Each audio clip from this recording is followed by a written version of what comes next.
অভ্যুত্থানের ৪ মাস পার না হতেই দ্রব্যমূল্যের লাগামহীন ঊর্ধ্বগতি নিয়ন্ত্রণ এবং মানুষের জানমালের নিরাপত্তা নিশ্চিত সহ জনদুর্ভোগ কমানোর দাবিতে রাজপথে গণতন্ত্র মঞ্চ।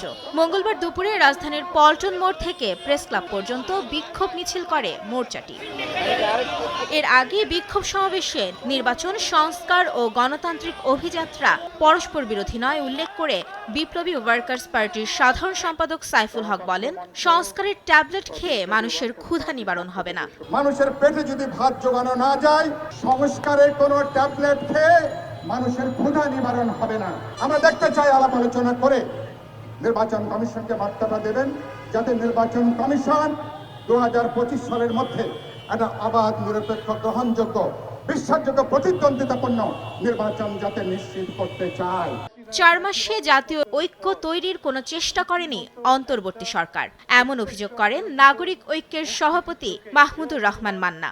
এই সরকার রাজনৈতিক দলগুলোর সাথে কোনো সখ্যতা করবার চেষ্টা করেনি, তাদের সাথে কোনো সমঝোতা করবার চেষ্টা করেনি।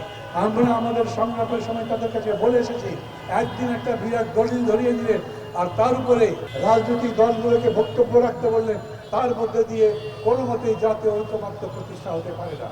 এ সময় জনগণের স্বপ্ন ভঙ্গ না করতে সরকারের প্রতি আহ্বান জানান গণতন্ত্র মঞ্চের নেতারা। মাইমুনা হায়দার চৌধুরী, সময় সংবাদ, ঢাকা।